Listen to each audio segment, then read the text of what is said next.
All right, let's see. Gonna work on a Simmons hatchet, and I don't know, I don't know why this is it's not damaged, it's just rounded. I don't know why it's that way, but I've never seen one like that.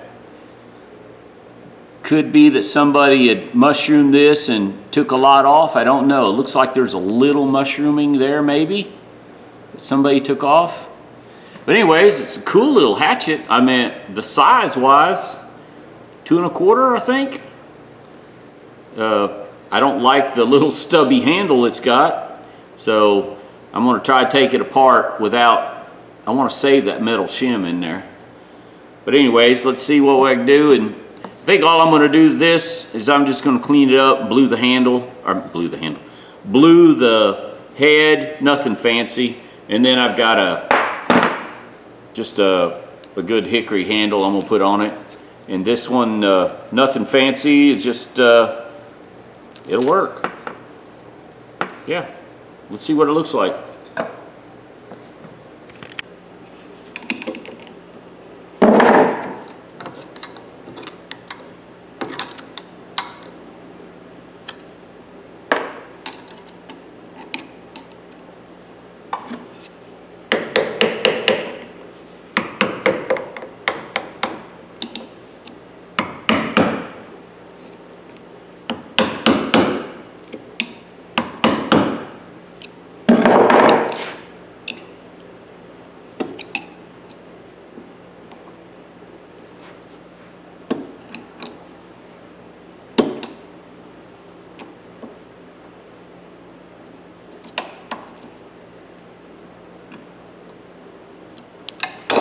Get a pair of pliers. Let's see, what are these?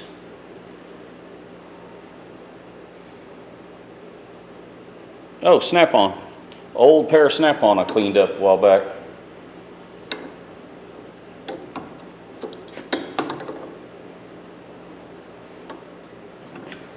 Yeah, it's not a bad shape. Save that. Yeah, I like these little Snap-on pliers. Vacuum grip, I think is what it says, has these little designs on it. Anyways, you see a pair of these, they're good. All right.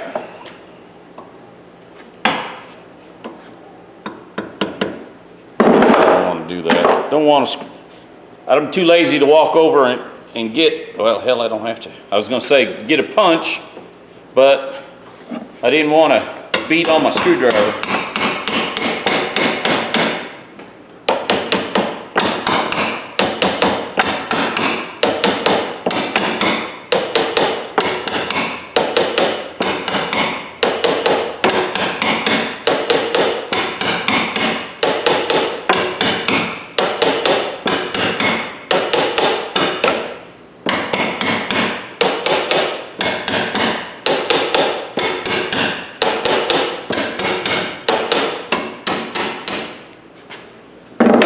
Yeah, I know, I could cut it off and then drill down into it, but that was easy.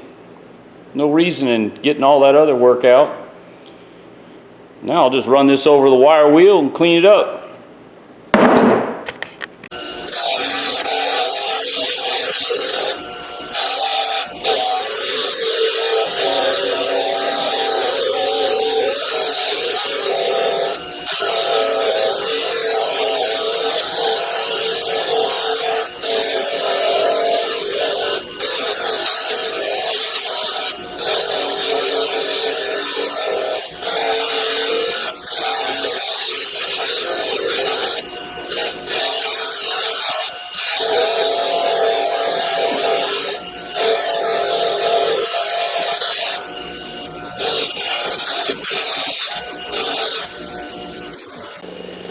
All right, ladies and gentlemen, it's actually in really, look at the blade.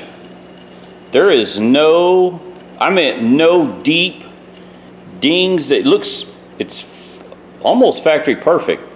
And I know someone said something about once beveling a blade, not doing it right on an axe or a hatchet. Here's the thing, it's not uniform for one. manufacturing, it's a better, I can see the better edge on this side than I can on this side. And so this has a nice bevel, where a couple of my other hatchets I got over there, the bevel is sharp. I mean, it's pronounced. So I don't quite understand what the big deal is about beveling. I don't think manufacturing, even my axes, some of my big axes, I looked at, well, I got one, I compared to the ones at the True Value store, and the beveling was all over the place. The same style hatchet or axe had different beveling. So I don't know, I guess whoever's running the assembly line sets up the bevel at a certain angle and that's the way it goes. I don't know. Anyways, I don't care, it'll still cut. But just going to show you, I think all I'm going to do now, I'm tempted, I don't think I'm going to do anything. I might run over this. I'm going to try to use up this wheel here. It's a fiber wheel. I'm just going to run it over. This is a 400 grit fiber wheel, and I'm trying to wear it down, so just to get it off this motor.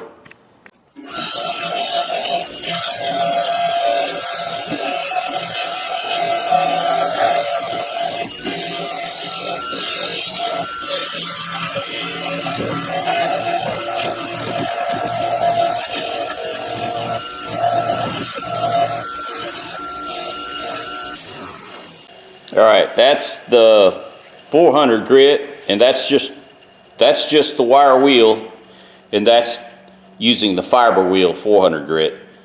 Now I've got a new one. Let's try it on this. Hang on. Sorry, I'll make you bumpy and sick here.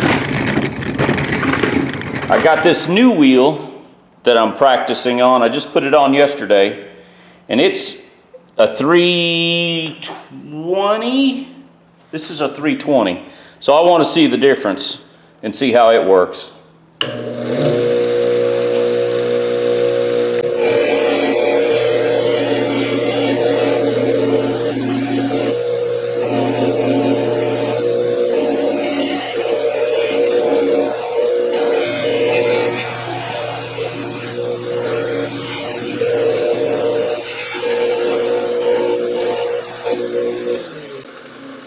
Alright, I can tell a little difference.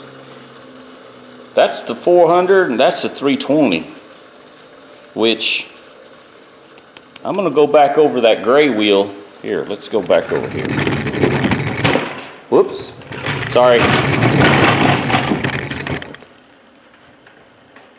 Let's do this. I'll just leave it. I won't stop the camera.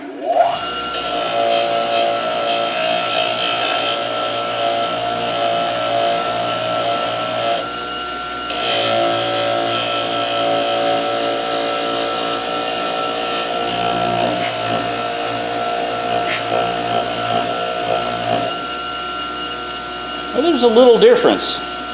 This is the part I did with this gray wheel. That's the one I do with the red wheel.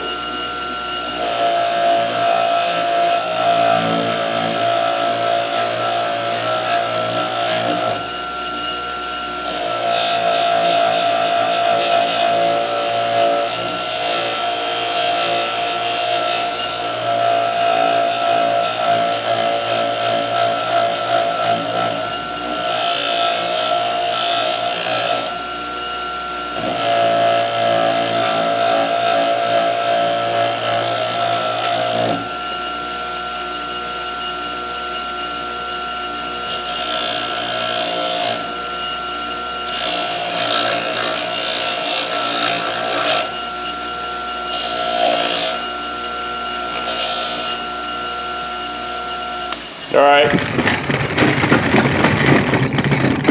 now I'm going back to this, try something here. Let's see if it makes it any better or worse.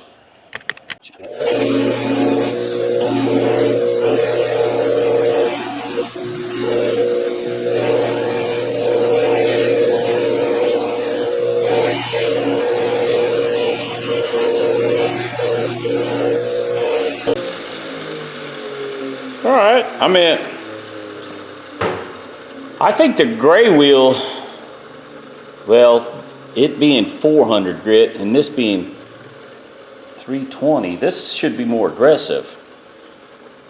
I don't know. They both work. I think the gray one works better though. I'm going to need to practice more. But all I'm going to do is now I'm going to take it and clean it real good, and I'm going to try something. I'm going to try some 1/0 steel wool, and then I'll clean it again and then blue it. Yeah, let's do that. All right.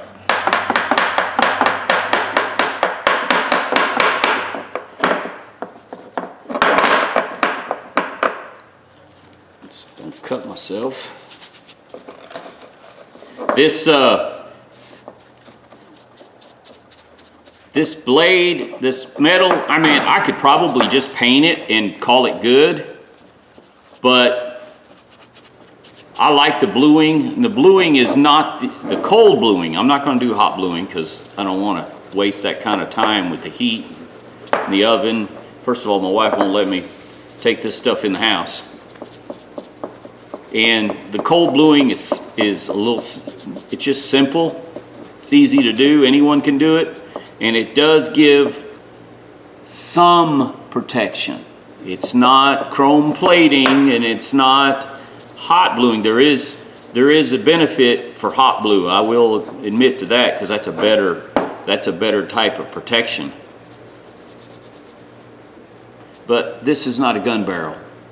This is a tool I'm going to use, and if it gets a little rusty, a little dirty again, I'll clean it up. It's not like it's hard to do.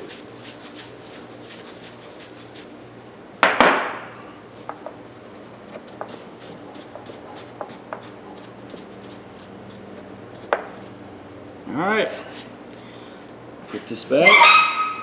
I'll tell you, before I go any further, I might just hit it with a file real quick just to sharpen it up, just to make it really clean and sharp.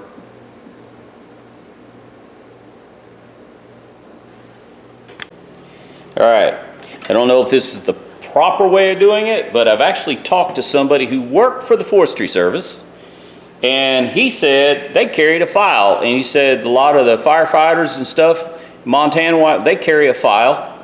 And well, now you got to remember, this man is in his late 80s, so he said back then they carried a file, and that's how they sharpened their axes.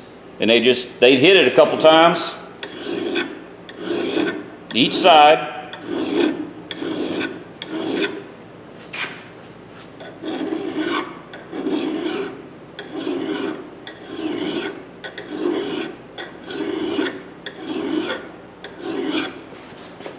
I'm sure everybody's got a way of doing it. Everybody thinks they're perfect. Well, do it your way. I'm doing it my way. This is what I was told, and I believe this gentleman, so.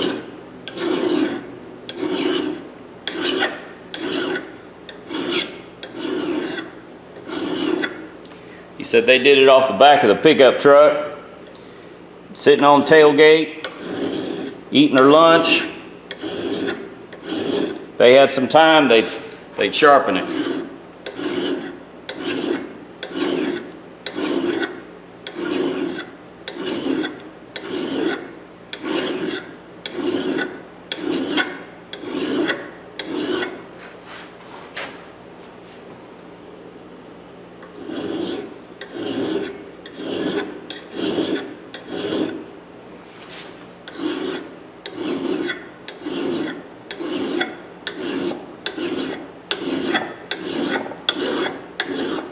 Spot right there.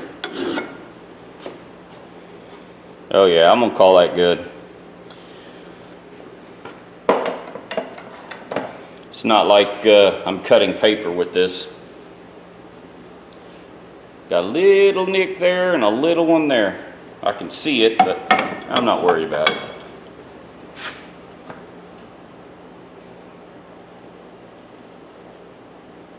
And you can see the nick right there. See the little one?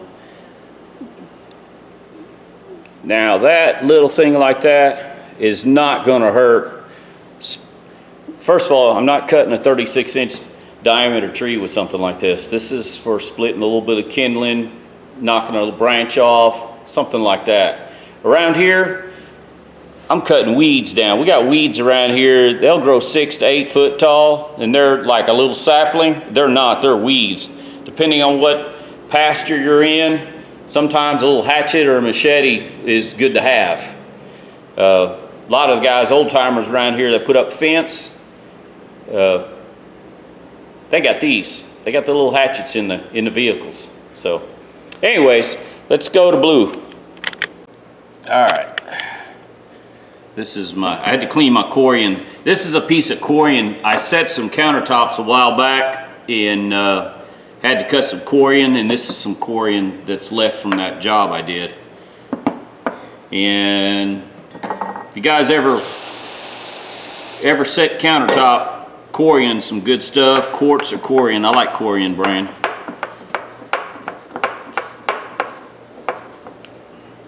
I can polish corian pretty good.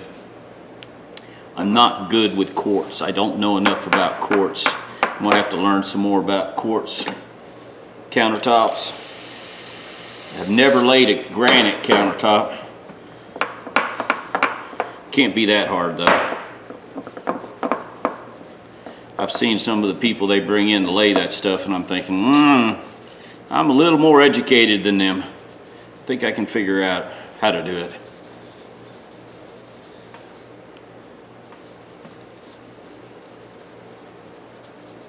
I used to do hundreds and hundreds of feet of laminated countertop. What people call Formica. Formica is a brand, not a product. It's Formica, Wilson Art. I love Wilson Art laminate. I always use Wilson Art laminate. And there's another brand, we can't get it around here. There's not a distributor in Oklahoma. It's Pierpoint. Can't remember how to pronounce their name. I've only used that stuff once.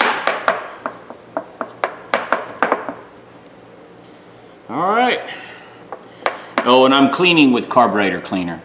The directions say to use denatured alcohol.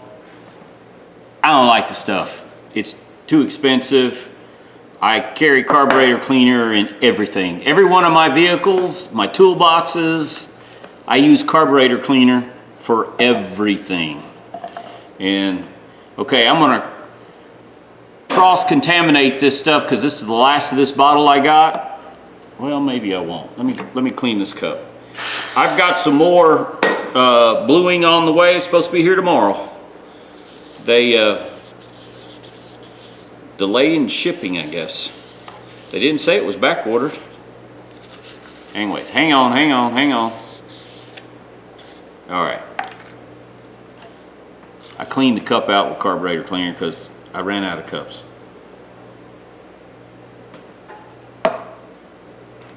All right, I poured the bluing, and there's trash in my bottle. Anyways, I poured the bluing in there. I'm gonna use a brush to put it on with. Let's see how quick it takes. Oh yeah, look at that. And you can use cotton swabs, piece of cloth, you can use whatever you want. I keep forgetting to buy myself cotton swabs, and my wife won't let me steal any out of the house anymore. I'm grounded. I am usually grounded, ladies and gentlemen. I try not to piss my wife off. My wife was my partner for a long time. She can qualify on the range as good as any man I've ever met. So don't make her mad because she shoots very, very, very, very well.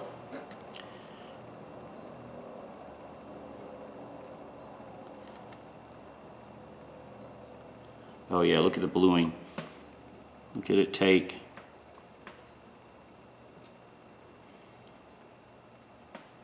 And cold bluing is easy. It's simple. I'm glad I've tried it, and now I use it all the time. I cold blue a lot. I don't like painting my tools. I'll spray paint my pipe wrenches, big tools like that, because they usually hang. They don't lay in my toolbox. Cobalt brand sells a material, a liner, a tray tool bed or tool liner, and if you paint any tool and you set it down in there, I don't care if that thing was painted 2 years ago, it will stick to the inside, and I hate that. It sticks to the inside of your on your tool, and it leaves a blue marks all over. It rips it off.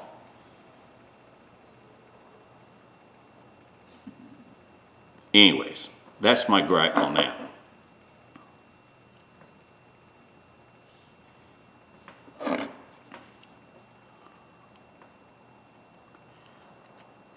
I'm probably going to polish the sharp edge. I'll just run it over real quick. It takes the bluing off pretty quick. Well, you got to remember you're using a abrasive compound.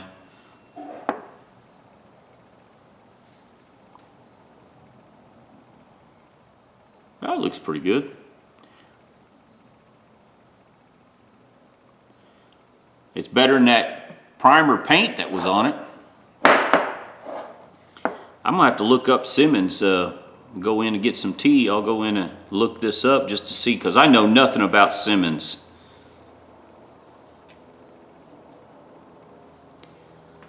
Man, I'm gonna have to, I've got a little bit, I know it's contaminated, but I've got to find another tool I can clean up real quick, blue real quick. It says to let it sit. The instructions are really clear on the back of the bottle. I don't have to have glasses to see it, so wipe dry with clean cloth and burnish with bright with 1/0 steel wool or finer. I use 4/0. And you can repeat to get it darkened. I don't notice it darkening that much. I think it might be the difference in metals. But you let it sit for 30 seconds, and then you're supposed to wipe it dry. And boy, did it take. That's another thing. Sometimes I can do this, and the metal takes really good. Someone's going to say I didn't clean it properly. No, I know. I've done it. I've done this quite a few times now. I don't know if the metal's just more porous. I wish I knew more about metals. That's a weak point.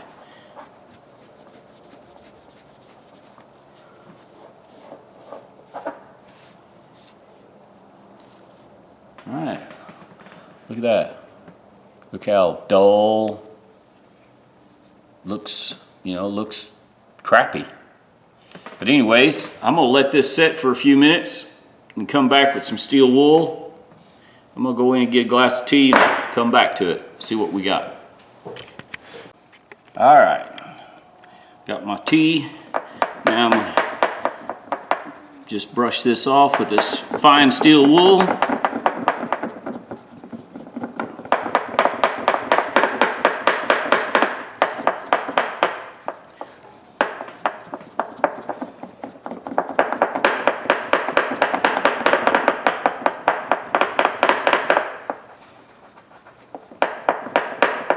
That's it, ladies and gentlemen. Not much time. See that? I hope the glare, it's shiny, it's got to shine. There's the side I haven't done. I think it does a pretty good job. Like I said, it's quick, it's easy. It's not, I'm sure it's not the, excuse me, the best protection. I don't have the, nickel plating. I don't have the stuff to do that. I'm not even going to try it. One, I don't want to take up the space. Powder coating, that's another thing you can do. Yeah, I know Harbor Freight sells the stuff to do powder coating. I don't want to take up space in my shop. There's no, and plus, you know, my tools aren't art pieces of art. They're, I'm using them. I don't care. You know, if I have to use a rusty old tool, I'll use a rusty old tool, but I was taught to keep my tools clean. I was taught to keep my tools oiled. You know, Dad always said, you know, tools make you money or save you money. Well, ladies and gentlemen, I found out that to be true. Any of you homeowners out there, or people just live in your apartment and condos, and hang a picture, you put up a shelf, you put up any simple little item, you have to have some type of tool to do it. Unless you hire it out, which it's all fine and good if you got the money to hire it out, but I don't know, I don't like wasting that kind of money. Poor boy makes money first by saving it. If you don't spend what's in your pocket, you still got it the next day.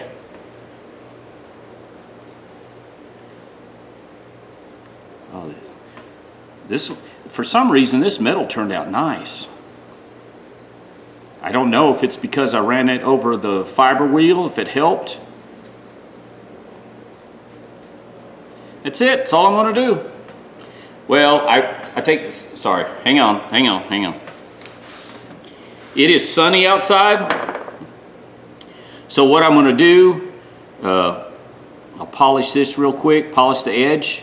Then I'm going to take some 3-in-1 oil and I'm going to just dab it on and then set it out in the sun because it's going to get above 60 today. Woohoo, warm weather.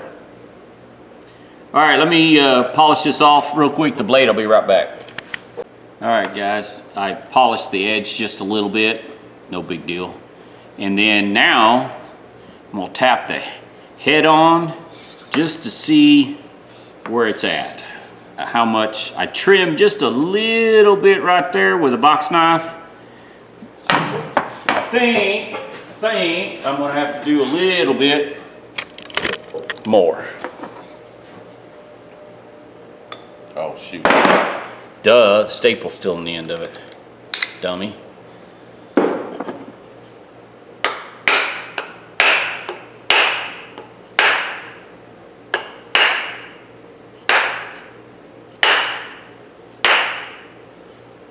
Oh, yeah, I'm gonna stop there. I don't need to see my face. Anyways, see, it's only going about half, and see what I've got right here. There's no way that's gonna fit. So I'm gonna have to sand off or trim off just a little bit around the edge. Yeah, a little bit there. So, probably like right here. And then definitely you gotta take some off here. This is not gonna, yeah. So I need it to come down. I need it to come down about down here. That's what I need. So I'm marking it with a pencil. Yeah, I'll trim with my box knife first, and then I'll come back and lightly clean it up with a belt sander. I'll show you.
All right, that's it, ladies and gentlemen.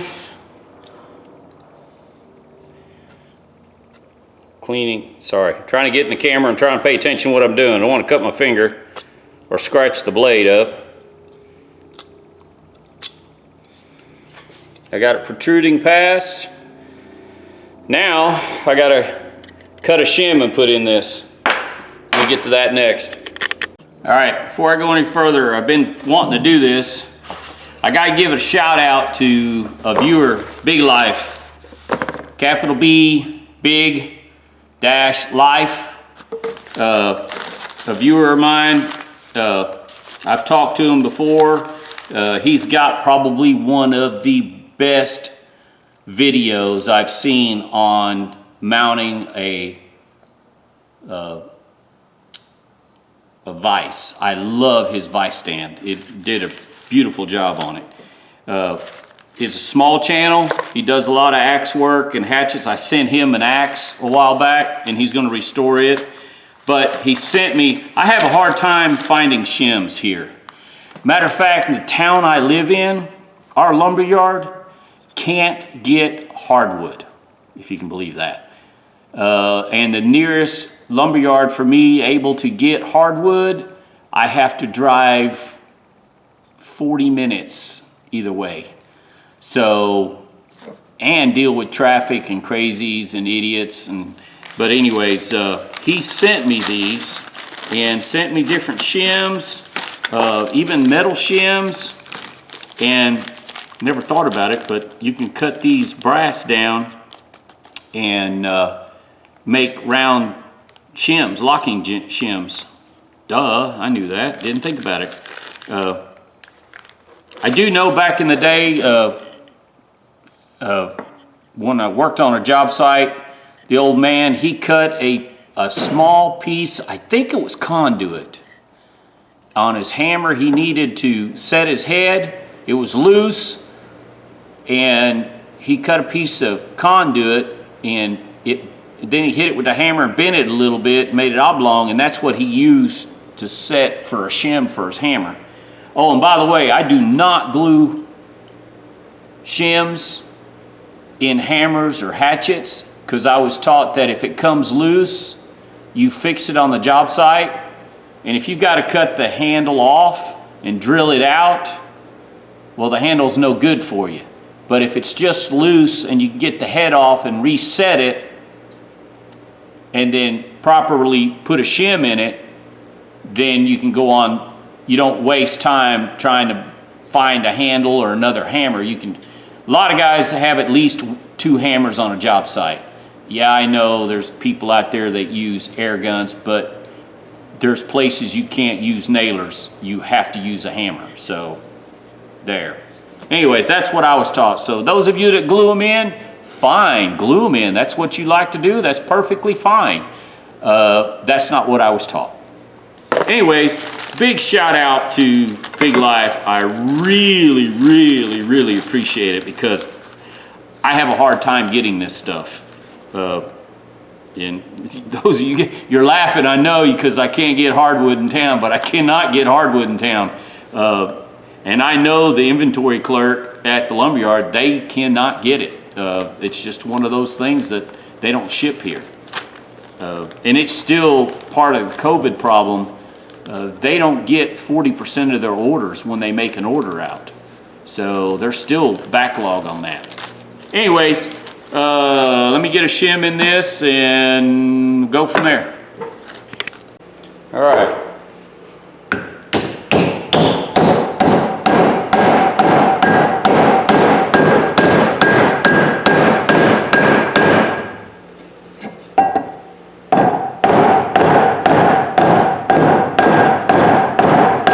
That's it.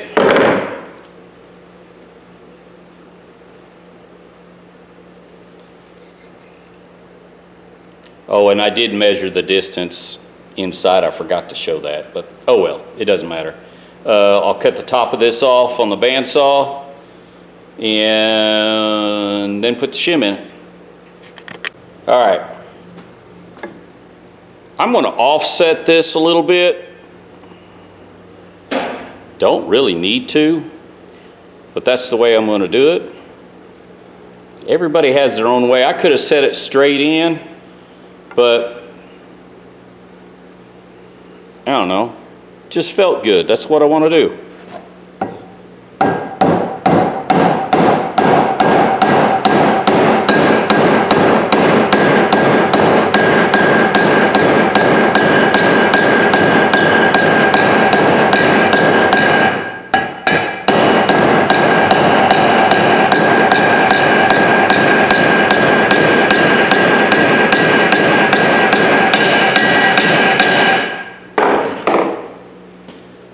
There. Yeah, and it went off to one side a little bit. I probably should have just centered it. Oh well, shoot me. Let me put a little stain on the edge down here and linseed oil the top. All right, guys. I lost track where I was, sorry. I put some 3-in-1 household oil. For some reason I like this, and I coated the metal with it. And I'm going to set this outside in the sun because it's warm. Now I'm going to put a little boiled linseed oil on the top here.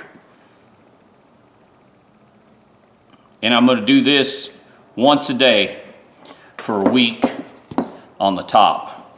Let me sit up here where I can see.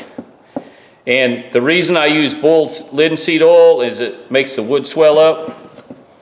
And my understanding is once a day for a week, once a month, a couple months, and then once a year on your birthday month. You should linseed oil all your handles, all your axes, your wooden handle, axes and hatchets, hammers, things like that, just to keep it from the head from loosening up. It keeps the wood swole so it doesn't dry out. But see what it looks like after it dries for a while. All right, ladies and gentlemen, this has been sitting outside for about 3.5 hours, and the oil, there was just a little bit residue, and I wiped it off, but most of it dried pretty good. And that's it's a Simmons, and I just blued it.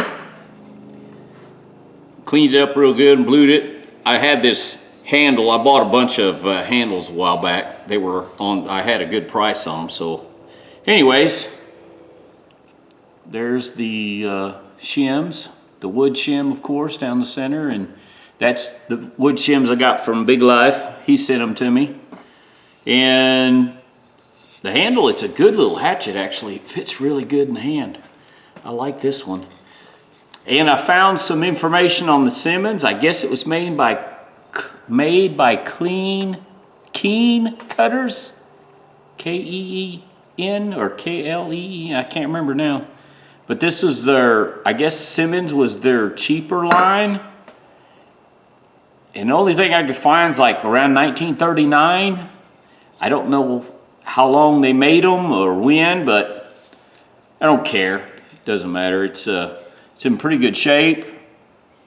At first I thought this might have been someone's lettering where they dotted it, but I think it's where an idiot was trying to nail in a nail on the face of it.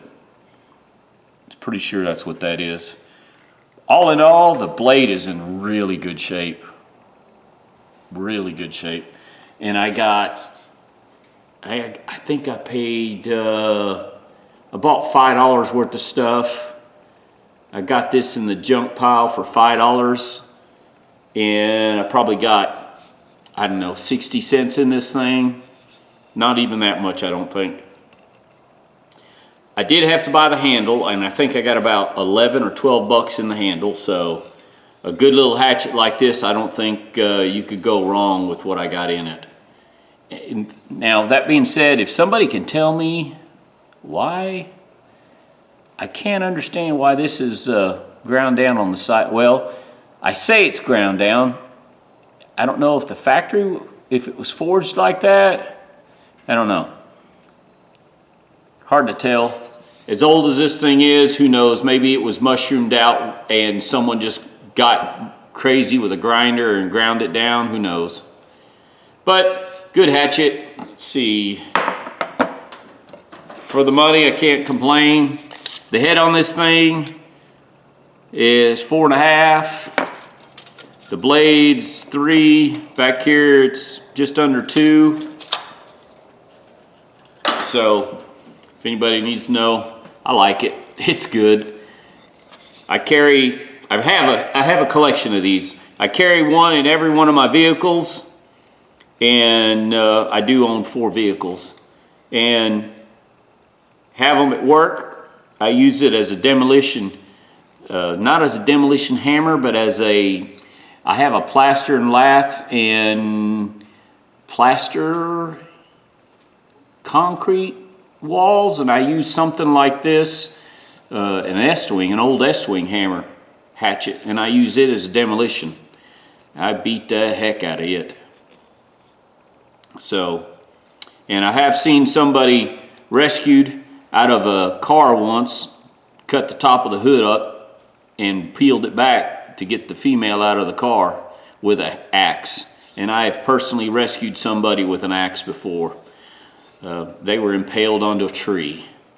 So anyways, ladies and gentlemen, good tool, good used tool. It's worth the money. Brought back something that was a piece of junk, and now it's a good used tool. Ladies and gentlemen, give me a thumbs up, thumbs down. Tell me what you think. You like it? You don't? I think it turned out pretty nice. Taking this one to work to show my friends. I got a buddy there that really likes hatchets and axes, so y'all subscribe if you like, and tell me what you think. Y'all have a good day.